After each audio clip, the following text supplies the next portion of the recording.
System riding to the core. Yeah. Reppin' inner city left. This is the Inner City Left broadcast. Today is Thursday, April 23rd. I am Amin TMK alongside Amoja Lil Tanky Sumner. Amoja, hello. Happy Thursday. How are you doing this Thursday? Man, out here trying to make it. You already understand. We doing good in spite of all the hate. Oh, the hex is in hate.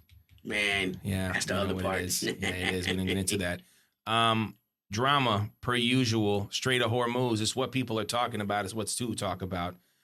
This is actually not the Strait of Hormuz, but I think it is very important. Just in, U.S. military board and search another tanker overnight in the Indian Ocean, transporting oil from Iran. So that's them there. They're taking the ship. All right. So that's what's going on right there. That's earlier today. And of course, what would it be? What would the day be without an insane and ridiculous social post from the president of the United States where you think that there'd be some sort of professional aspect? Let's just go into this. Donald J. Trump, Iran is having a very hard time figuring out who their leader is. They just don't know. The infighting between the hardliners, who have been losing badly on the battlefield, and the moderates, who are not very moderate at all, but gaining respect in quotation marks, is crazy. We have total control over the Strait of Hormuz. No ship can enter or leave without the approval of the United States Navy. It is sealed up tight until such time as Iran is able to make a deal. Thank you for your attention to this matter, President Donald J. Trump. What do we know right now? What's going on in the Strait of Hormuz? And just, where are we at of the thing that we've been covering for the last few weeks? So this is a thing that I've been trying to explain to people because I get a lot of questions about this. It's like, what is the United States point of having a blockade if the Iranians have already blockaded the straits? And it's quite simple. Iran is controlling what can come out of the straits, and that is to say, Iranian sanctioned vessels, right? So none of the American things can get out at all. What the American blockade then seeks to do was like, okay, well, we can see that we can't get our ships out that are in, but we'll keep you from getting ships in that are already out or attacking ships that get out. Now, this has been limited degrees of success. There's been several boardings that have happened, but, less than 48 hours ago, there was a convoy of 23 Iranian tankers. And essentially what they did was by reports, they just hugged the Pakistani coastline, the shoreline, so they weren't out in international waters. Make no mistake. What's happening is, once again, it's international piracy. There's no legal jurisdiction or justification for seizing these tankers of someone's already purchased petroleum.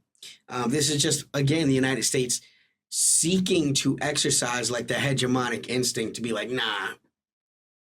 But it's a game of chicken. And it's a game that the entire West and all of the Western allies stand to lose. When it comes to these battles, these are attritionary wars, and America is not traditionally equipped for this type of long, protracted warfare. The cost, which we talk about on this show quite often, and again, for those that are confused, $59 billion, $882 million, $200,000 is where we are to the second of that. Of what's been spent. And that's just what it costs to be there. There are bigger costs that continue to run up, and we're reaching a point of critical failures. So now for more than a month, 20% of the expected oil flows that are needed to grease global business, international trade, it's gone. This is creating log jams that cannot be fixed. When you're talking about a supply chain, it doesn't matter if you have 98 of the components that you need, if there are 2 of the components that are critical to creating what you need, and they're gone. This is creating back channels that cannot be fixed. This is going to become a problem that goes beyond price because it's just not going to be available at any price soon. And you're starting to see this. There are companies that are now trying to do a little bit more telecommuting. Once again, we're doing business on Zoom, right? You would think we're back to practicing, COVID protocols, right?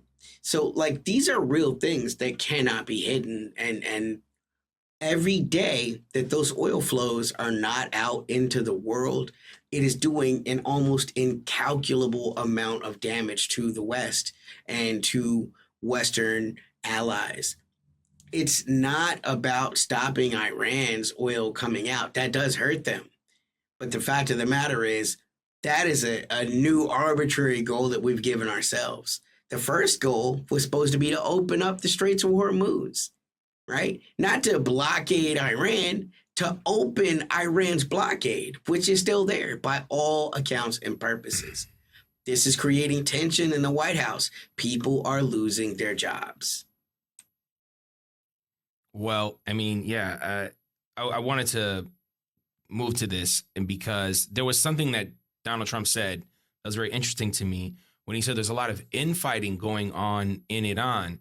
Wow, that's interesting. It's almost like the accusations are really just confessions, because let's take a look at this. Hold on. Take a look at this. John Phelan. Yeah, I don't know, whatever that is.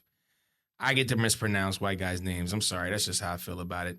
John Phelan has been fired as Navy Secretary after months of simmering tension with Defense Secretary Pete Hegseth. I want to mention a few other people in high in the chain of command here in the United States military sphere. General Randy George, Army Chief of Staff. General C.Q. Brown, Chairman of the Joint Chiefs of Staff. Admiral Lisa Franchetti, Chief of Naval Operations, and General James Slife, Air Force Vice Chief of Staff. I feel like when you're doing well and you're about to win a Super Bowl, you don't fire your coach. But we're seeing a lot of firings, and I just wanted to get your take on that because it seems to be very interesting. Multiple people leaving the Trump administration. So John Fallon would represent the 14th big name removal or resigning really in the last 2 months, right? Like, this isn't like Trump came in as a president and started, I want to put my own team in. There was a little bit of that to happen, make no mistake. We all remember the videos of Pete Hegseth going around and telling, generals, if you can't really get with the direction we're going, you should just do the country a favor and resign. Here's where we are now, because, again, it's worth saying the Army Chief of Staff, I think you mentioned him. So now we've had the Naval Chief of Staff and the Army Chief of Staff fired in the middle of a conflict. Like, these are not things that happen when it's going well. And it reminds me of, there are two things that come to my mind. I remember it was in 2025. China removed like 3 generals. No, it's 26. It was 26. China removed 3 generals, and all of the papers was like, China's military incapable of moving forward to the new future. Generals unsure about whether or not they're able to take Taiwan, and it was like the end of the world because China essentially officially retired 3 generals that had already reached an age where they're like, after this point, you really shouldn't be in the military. It was all over the BBC. It was all over, But then America gets rid of 14 top brass, and like none of those stories happen. It's all just personality conflict with Trump, It's not hard to see what's happening. These are presidents that for a very long time have never been told no. They've never been told there is a limit to what the might of the American military capacity can do. But more and more they're hearing this. And let's not act like Trump is some monster that's the first person to ever do this. Because if you go all the way back to George W. Bush, back when they were doing the Iraq war, they were trying to spend to Iran all the way back then. This is why it's important that we don't ever put these things on like, oh, this is just Trump. Trump wanted to take Iran. Every single president since the Iranian Revolution has happened has done their work to try to chip and damage the stability of Iran to make it easier to one day go in. General Wesley Clark talked about this back in the 2000s. He listed the 7 nations that were going to be invaded soon. But I go back to Admiral Fallon, who at that time was the head of CENTCOM. Not quite the Secretary of the Navy, but an admiral in the theater. They came to him with plans to take out Iran. And he was like, it can't be done. Like, we're going to lose 2 aircraft carriers if we try to do this. The entire naval fleet is trapped in the Persian Gulf. We're headquartered, in their missile range. Even back then, these are things that Fallon was talking about. And he was removed, This, ironically, is what led to the rise of General Petraeus, right? Because Petraeus was one of his subordinates, and Fallon called him a snake, just ugly political things. But these are people who understands the president will get all of the credit in the 0.01111% chance that it works out.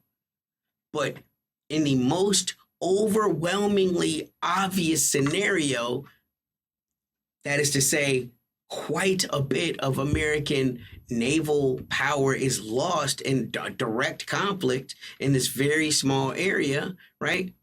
CENTCOM is going to take the blame. The military is going to take the blame. These generals are going to take the blame. And so all of these people are saying, like, these things can't be done, and they're being fired. I don't like to get too salacious on here, but have you heard about this Andrew Hugg situation? U.S. Chief of Chemical Nuclear Surety was caught on hidden camera casually revealing sensitive information to a stranger in public. At a public restaurant, Andrew Hugg, Chief of Chemical Nuclear Surety in charge of nuclear and chemical safety, was caught on hidden camera releasing information regarding U.S. nuclear information. He claims the U.S. still possesses nerve agents, says the U.S. Army chemist recently died from the exposure, acknowledges U.S. strikes have killed children in Iran, called it collateral damage, goes on and on and on.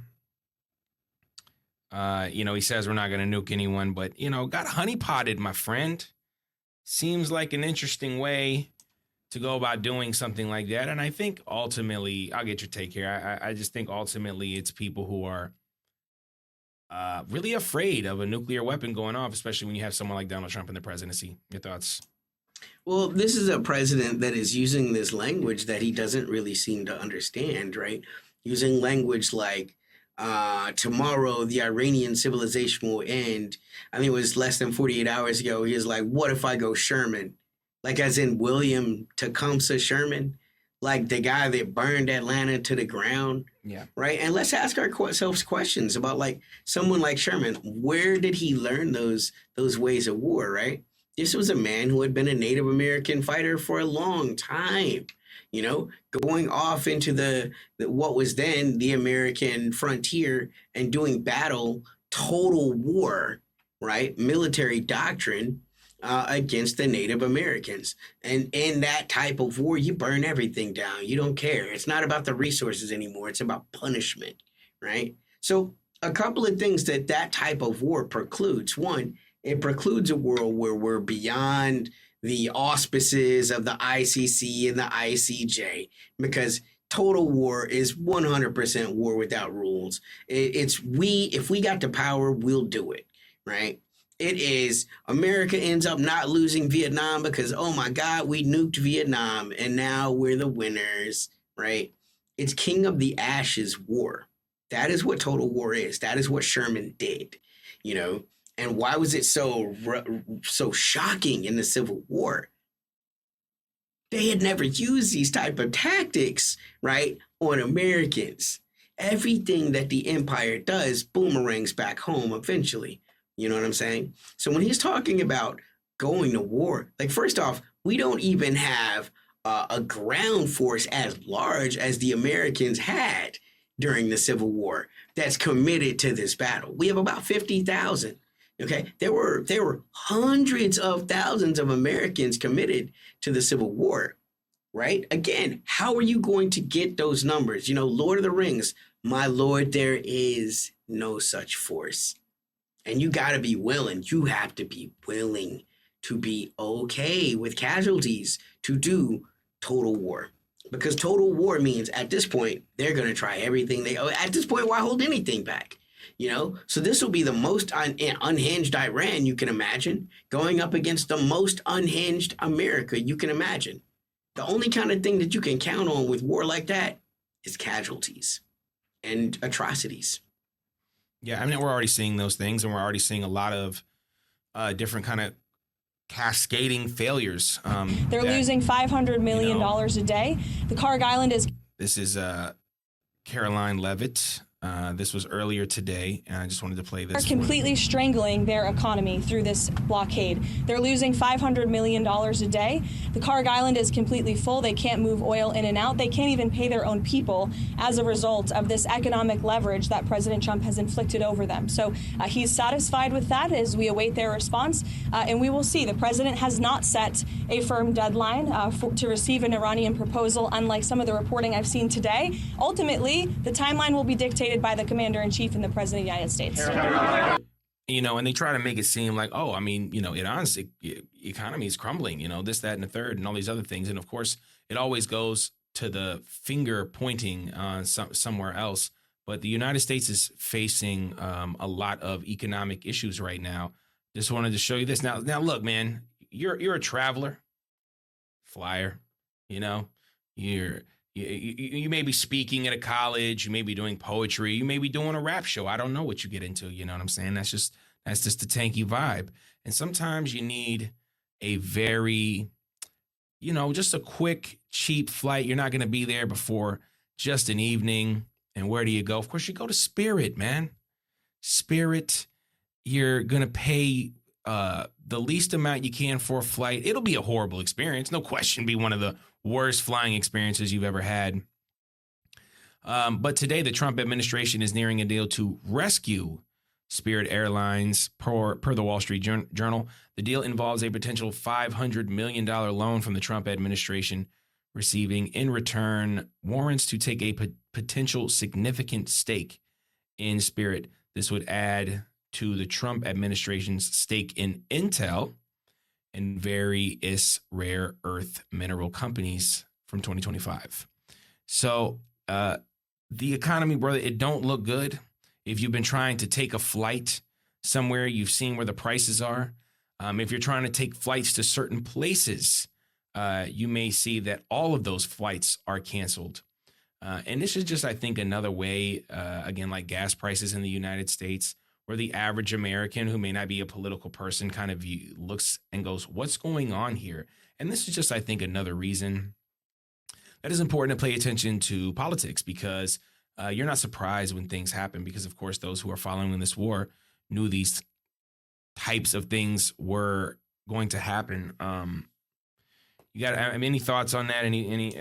Have you flown Spirit before? Do you have any horror stories? No, I've never flown Spirit. That's not to say I haven't had some terrible flights, man. I mean, but you go back and you look at Mad Men, and every flight seems terrible compared to how they were in the 50s and the 60s. Smoking, eating steaks. Motherfuckers getting cordon bleu and shit, you know what I'm saying? Now you get some peanuts and like a third of a can of Pepsi, you're like, all right, why do the standards continue to degrade if we're winning so much? If the Dow is over 50,000, why aren't things better than they've ever been? And that just goes back to global supply chains, all of this stuff, right? So she's talking about, Iran can't pay its police, okay? How many? I mean, we're at no job growth. Like Americans are like being fired. Like, you know what I'm saying? Like all of this is connected, man. Like whatever the Iranians are losing economically is just pennies. At best, pennies compared to the global losses that are happening by the disruption once again. I cannot understate the importance of losing 20% of an expected mandatory resource. And it is not just oil, it's all of the derivatives that come from petroleum production, helium production, sulfur, like all types of things that are used for fertilizers. This is springtime. Like there is a limited amount of window for while these things are even going to be useful. When we're talking about crops, there are going to be huge famines next year all around the world because of the impact that this war is going to have on the planting cycles globally. Like the longer the war stretches out, the more it becomes untenable for the Americans, no matter what they're saying. No matter what they're saying, they're not going to be happy just to keep it at this blockade because the blockade is not going to bring failure fast enough, right? The Iranians will not fall faster than the Western global economic system will fall because the supply chains will fail. If we can't make things, we can't sell things. If we can't sell things, we can't buy things. Capitalism loses. Like, no matter how Trump tries to position this, he's on the hot foot right now. He's on the hot seat because he's doing the single worst thing you can ever do in American politics. He's fucking the money up for everyone. Yeah, and the job growth thing has been something that the numbers they've been cooking up for a long time. They would say, oh, we had 40,000 job creation. Oh, we actually did the numbers. And we actually lost 5,000 jobs. And to your point, this was, a little bit earlier. This good number of people on the committee are concerned about is just the very, very low level of job creation. If you adjust what has been the trend job creation over the past, let's say, 6 months, if you adjust that for what we think, our staff thinks, is the overstatement due to overcounting, effectively there's zero net job creation in the private sector. And that's the Fed chair saying that. Look, I'm not the best. I'm not Mr. Economy. I don't know about that's the Fed chair saying that, not me. So again, if anything about sort of the electoral politics that exists within the United States has nothing to do with any benefit to the general average everyday American person. Do you remember the short-term pain for long-term gain? That was supposed to last 4 to 6 weeks. Now we're past 6 weeks. Now we're entering into, month 2 here, and that's not changing. Yeah. The strategic reserves, that's the wild card. Like, where is Europe on their strategic petroleum reserves? Where's Japan on their strategic petroleum reserves? Where's Taiwan on its reserves of helium, right? Which they absolutely need for the chip making process. Where's South Korea on their strategic petroleum reserves, right? When these things get to zero or low enough to the point that the governments can no longer offset this lack of supply, that's when this is going to hit a brick wall. And that to me, it seems to be the Iranian greater strategy, Meanwhile, they dig in, they retrench, they try, on both sides, everybody's trying to reload, rearm, re-prepare. But the assault is coming. It's inevitable. The Americans have to seize the straits. Yeah. Their whole point is, can we cause enough problems? Can we cause enough stress for Iran to fall on its own? And that is that playbook has been useful and it can be useful, but for a place like Iran that has so much, what do you call it when, your leadership has so many contingencies on down. Redundancies. Yeah. It's a quite thorough bureaucracy. Like one of the greatest lies that was sold to the Americans was like, oh, it's an autocracy and only this one, you tap this one dude and the whole house of cards will fall. Saddam. The average American Yeah. can't give you any differences between Iraq and Iran. Vastly different countries, vastly different cultures. And hoping yeah. that the military, hoping that this lack of income for the Iranian government is going to create a systemic cascading failure that topples the government. That's hope. Hope is not a military strategy. Iran has far more socialist practices. So the average person doesn't feel the stress in the same way that the average American is feeling, at least financially. Obviously, Americans are not experiencing, attacks on their schools, which the Americans have no not problem. Externally, at any rate. Yeah, well, I mean, look, hey, if you're in UAE, if you're in Bahrain, if you're in, Qatar or Saudi Arabia, you're going to have to be on the lookout because you are the tat for the whatever America's, tit, for lack of a better word, is. And you would have to be afraid in that capacity. And I think the United States, again, we just live in a totally different reality when it comes to us being hit or whatever it may be. And we've discussed that before. But, never forget that America's policy is for you to chicken out because you don't want to see your people die. I mean, That's pretty evil, But, and I think, To your point, though, right? When we're talking about how long does Iran have, Iran is so much more structurally prepared to dealing with less, because this is an unfortunate byproduct of them being a sanctioned economy Just for like the past 40 years, right? You know who's not resilient? Qatar, Kuwait, UAE, Jordan.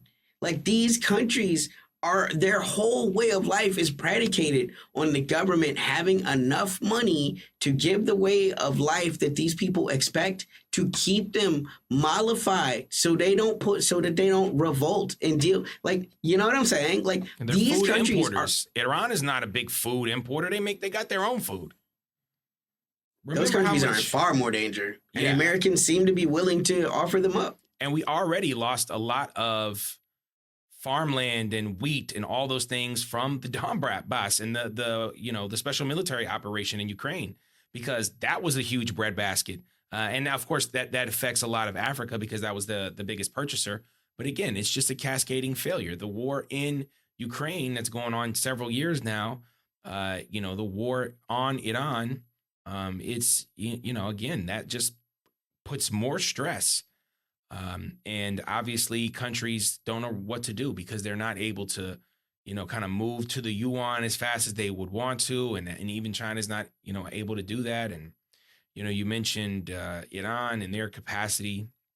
I always think to Cuba, again, they're lasting. They didn't flinch. They kept it going. I know, we're not going to have to dive into Cuba today, but I just want to give them a shout out, man, because the lights are back on and they're doing what they can. Mean old Russia and China, man, keeping Cuba alive. Oh, man. What you think about the Uyghurs, man? Anyway, let's give a shout out to our podcast listeners, because you can't see our lovely faces or our lovely videos. But we're available everywhere you find podcasts, Apple, Spotify. Rate us, comment, always helps. The algorithms.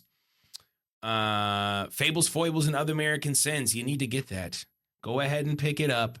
Put it in your bookshelf, or open it up and read it, and enjoy your time. Patreon.com/InnerCityLeft. Amin TMK, everywhere you find music. Lil Tanky, everywhere you find music. We're artists as well. Do this geopolitic thing on the side for the people, of course.